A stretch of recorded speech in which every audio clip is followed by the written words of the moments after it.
2020, height ng pandemic. Napunta po kami sa hospital, heart attack na pala po yun. So, to make it short, open heart surgery. Triple bypass. Triple bypass.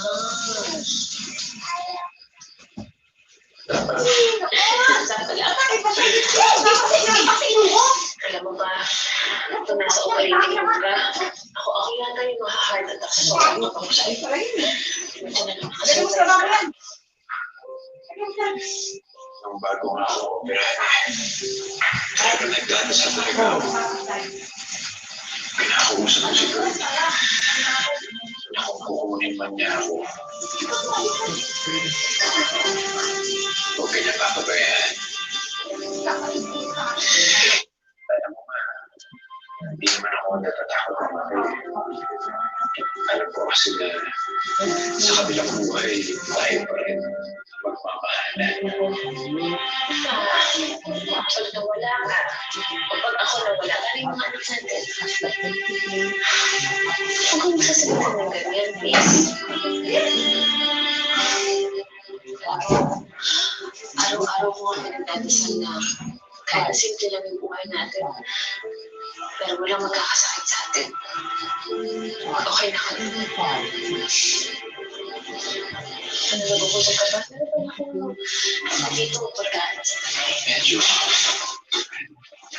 Dahil siguro.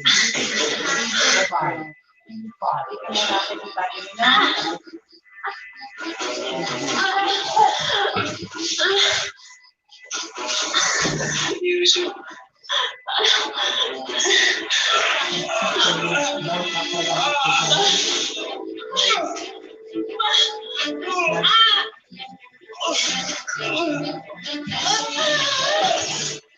Sa kabila ng nararamdaman din pagsakit at pagsusumangkay, ay nagawa pa niyang isugod si Noy sa ospital kung saan nakomatose na ang kanyang asawa. Sa kabutihang palad, makalipas lamang ang isang araw, ay nagising din mula sa pagkakomatose si Noy. Ngunit may isang bangungot na namanghatid na balita sa kanila ang doktor. After a series of tests, we found out that you both have a bacterial meningitis. This occurs when bacteria na maaaring nabuhan ninyo sa nakain ninyo enter the bloodstream and travel to the spinal cord and the brain. Doc, sorry po pwede po bang pakilakasan lang ng konti yung boses nyo? Hindi ko po kayo masyadong marinig eh. Simula po kasi nung nahilo kami at nagsuka mag-asawa, sobrang humina yung patinig namin. Oo nga, Dok, yung kanang tenga ko halos wala na kasing marinig. Mr. and Mrs. Misalucha, marami yung side effects ang bacterial meningitis. At isa naman doon ang hearing loss. And sometimes there are cases na total ang hearing loss na nangyayari sa patient. Oh, ibig niyo po sabihin, pwede talaga kami mamingi?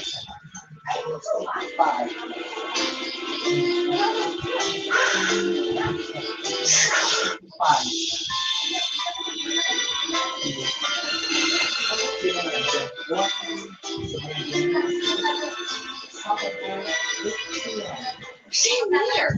When he had his heart attack, nakoma siya kasi talagang medyo nag-ravage talaga yung yung bacteria sa brain niya. Don't get me wrong. My husband and I are still, grateful for our lives. Noong una, hindi ka na ba talaga? Didinig mo naman ako sa side na to. Pero noong una talagang, hirap talaga kami na makatinig. Hindi na kami makatinig ng matino.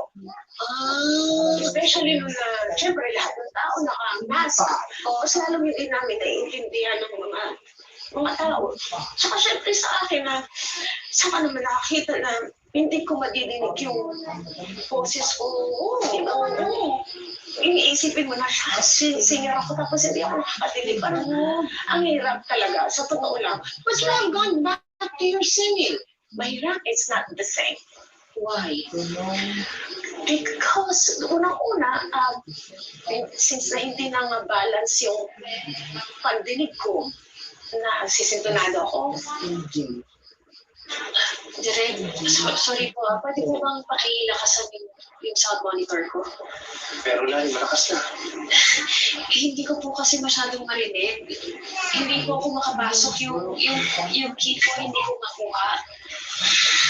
Okay guys, let's do it again. Bilisan natin. Marami pang mag-rehearse. Walang yakin, Lani. Parang nahiya ka na kumanta. Wala nang galing. Dapat lang, guy. Direk,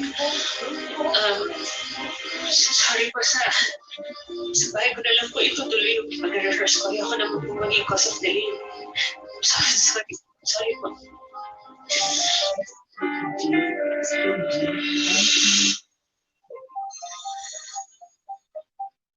Mga ka-MPK, mag-subscribe sa hashtag MPK Livestream YouTube channel.